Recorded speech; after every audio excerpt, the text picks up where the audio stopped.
Hello! Welcome to my vlog! Kumusta everyone? Nandito na naman po tayo sa aking munting vlog. Munting vlog Nandito po tayo ngayon sa aking kusina. At nandito po tayo sa aking kitchen. Shout out everyone! Shout out maulan na Lunes. May ulan na Lunes po guys. Sa inyo rin po ba? Umuulan. Tignan nyo guys. May ano ako sa inyo. To. Ang sarap. Pasalubong ko po to sa aking friend. Isa kong friend. Galing Baguio.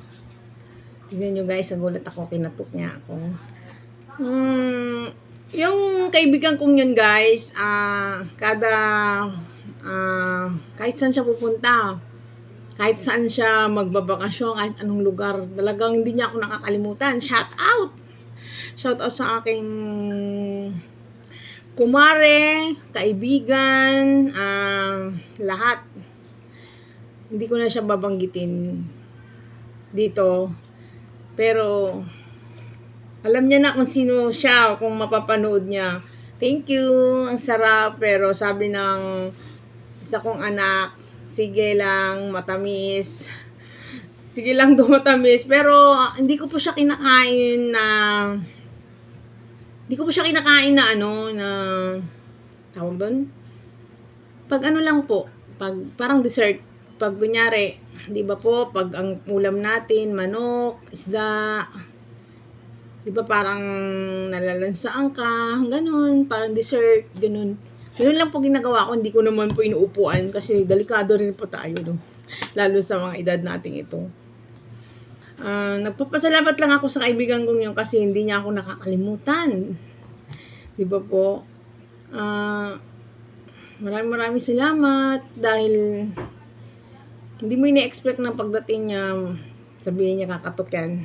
Mare, oh. Naku, nakakaya naman. Panila lang ikaw nagbibigay, sabi ko. Paano nga ako makapagbibigay, di ba po? Hindi naman ako maalis. Hayaan mo. Pag ako talaga nakapag-umalis, one day, ikaw ang unahin ko. Thank you so much, my friend. Thank you. O, kumusta po ang ating buhay-buhay ngayon, guys? Alam nyo ba sa totoo lang, ngayon lang ako nakaramdam ng naginaw ako. Pagising ko kanina, nakakaginaw, malamig. Pala, magdamag yatang umulan guys. Kaya pala masarap ang tulog ko. Ang sarap-sarap ng tulog ko kasi malamig. Kayo rin po ba na malamig po ba kaninang pakiramdam nyo? Tignan nyo guys, anong oras ngayon? Alauna mahigit pero malamig. Hindi siya mainit. Di tulad dati na ganitong oras, ay ang tindi ng init, di ba po? Ngayon hindi masyadong hindi masyadong mainit, tama lang. Kumusta ang buhay? Kanina nandito na po yung asawa ko. Kaso umalis sandali, may binili lang. Wala na umpisa na po yung klase, guys. Pumasok na po yung anak ko kaninang 12, panghapon po siya. Yung anak kong pangalawa po, kanina pa umalis, 8, kasi 9 yung pasok niya. Pag uwi po yung mga anak ko, gabi na po. Yung isa, uwi yung babae, yung pangalawa ko, 9 or 8. Pag natatraffic. Pero yung bunso ko po, mamaya lang nandito na po yun, mga 6:30 or 7. Kasi malapit lang yung school niya dito, guys. Napakalapit lang. Pwedeng lakarin, kaya lang, syempre, pagbalakad mo ba yun?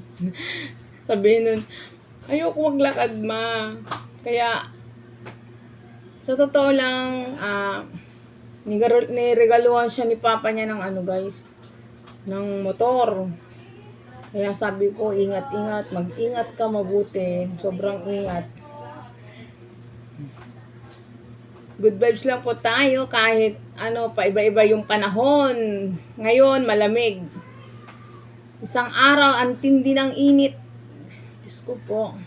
Sana, sabi ko nga, sana, pag umulan, lakasan na, hindi yung ambon-ambon kasi nakakatakot. Diyan talaga tayo nagkakasakit. Yan ang yan talaga ang tawag yun. Diyan nakukuha yung sakit. Sabi nung anak ko, ingat-ingat lang sa matatamis. Lalo yung papa nila mahilig sa matamis yun. Hindi talaga nabubuo araw nun pag hindi siya kumain ng matamis pagkatapos kumain. Parang bang hinahanap niya na parang dessert nga po.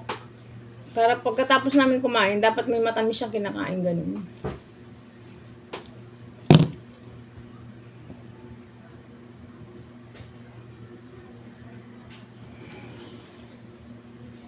Ay, nako. Ganito lang po ang aking buhay. Routine ng aking buhay. Kaya pala nagtaka ako, guys. Bakit kaya ang lamig? Paglabas ko sa aming bahay, ang labas-basa ang paligid, tapos walang katao-tao pala, umuulan. Yung ulan ba na feeling mo, ambon lang, yung mahina siya, pero ang tagal. Siguro inabot ng mga ilang oras. Nag-umpisa yun, alam ko, 4 a.m. Madaling araw. Parang natapos siya mga alas 10 na po. Grabe no, tagal. Hindi naman siya malakas. Parang ambon lang, hindi mo maintindihan na, guys, alam nyo ba? Mahirap yun. Yun yung magtatrangkaso ka pag naambunan ka, na hindi mo niligo bago matulog. Delikado ka dun. Kailangan iligo mo yun pag ikaw ay nabasa. Kaya nga sabi ko, naku po, Panginoon, delikado pala yun. Ako nga, kahit sabihin mo galing ako sa pasyalan, kahit saan, basta naambunan ako, kahit anong pagod ko, kahit anong antok ko, guys, maliligo ako. Kasi, inisip ko kasi, paano bukas kung may sakit na ako, di ba? Kaya, liligo talaga tayo, guys. Sobrang, nakakatakot yung ambon na yan. Matahimik na ngayon sa lugar namin kasi yung ibang bata may pasok na. Yung iba naman po, matagal pa po. Yung sa mga katapusan pa ng July. Sabi mo na August na yun, yung talagang regular nilang classes. Pero yung anak ko meron na po kasi iba na po yung school niya, nag-iba na po siya ng school kasi grade 11 na po siya. Malapit lang po dito sa amin. Pwede po nga lang lakarin Niloloko ko nga siya, guys. Sabi ko. Kasi nasanay ako pag first day of class, hinahatid ko yan. Hinahatid sundo ko. Pero, bata pa siya noon. Ngayon, niloloko ko lang. Galit na galit sa akin Sabi ko nga, Diyos ko, naglakihan na kayo. Ang susungit nyo na lolokohin ko lang kayo na ihatid sundo ko kayo. Galit na kayo. Sabi ko nga, wala na, malalaki na mga anak ko. Siya na kasi yung bunso namin malaki na. Galit na galit yan pag niloloko kong ihatid ko siya, sunduin ko siya. Galit na galit. Pero joke lang yun. Bakit ko naman siya ihatid napaka-binata na siya, ang tangkad-tangkad siya, ang laki-laki niya na, guys. Sobrang laki niya na. Sabi ko nga, ko talaga, hindi ka na mabiro, ha? Dati, pag umaalis ako, iniyakan mo ko. Pag umuwi ka na, di mo ako nakita, iyak ka na, tinatanong mo kung nasaan ako, iyak ka na ng iyak, halos magpakamatay ka na sa kakaiyak. Ngayon, binibiro ka lang na gano'n, galit na galit ka, bakit? Bakit ayaw mo na magpatid sa akin?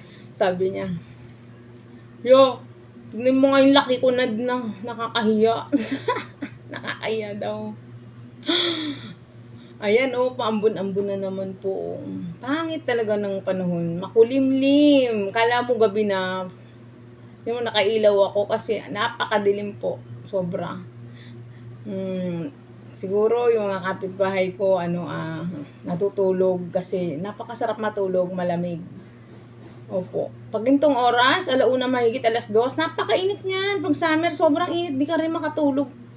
Kaya nga sabi ko, Siguro tulog lahat ang kapitbahay ko. Napakatahimik. Ako lang yung maingay. Ay nako, walang magawa. Tignan mo. Ano ba pangalan nito? Mother's. Peanut brittle. Peanut brittle. Baka naman. Baka naman. Tingnan nyo. Peanut brittle. Bakit kayo, no? Masarap sa pakiramdam pag may pasalubong yung tao na hindi mo naman inaasahan na magbigay sa'yo, no? Lagi ako sinusurprise noon. Lalo pag Pasko, bagong taon, lagi ako binibigyan noon. Napakabait niya. Mga kapatid ko po yun sa, mga kapatid ko po yun, mag-asawa sila sa CFC. Mga kapatid ko po, doon po kami nagkakilala. Leader po namin sila. Opo. Shout out, pag napanood mo to, maraming salamat. Thank you. Pasensya ka na, ikaw lagi tong namamasyal, kung saan ka na nga nakakarating. Salamat sa'yo. Hindi mo ako nakakalimutan. Sige. Basta yaan mo, babawi ako sa'yo. babawi ako sa'yo.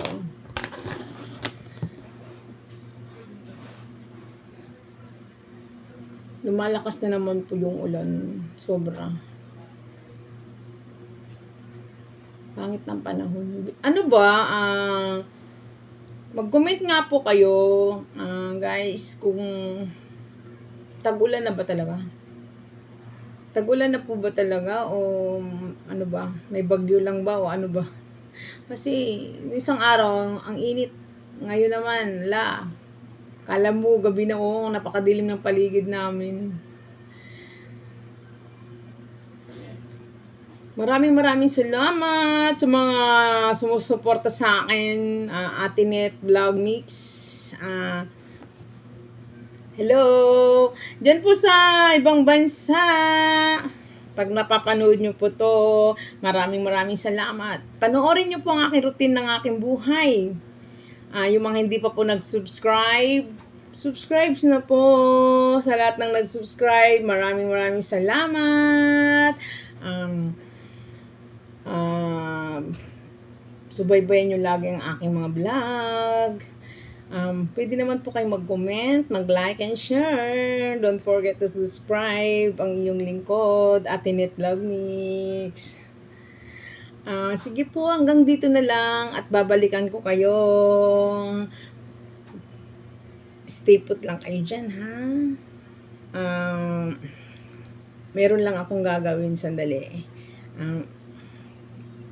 Yung sa tindahan ko, may ginagawa ko. Iniwan ko sandali kasi naalala ko, wala pa akong upload ngayon. Kailangan natin mag-upload everyday. Okay? Maraming salamat again sa lahat ng nagsusupport sa akin na walang sawa manunod.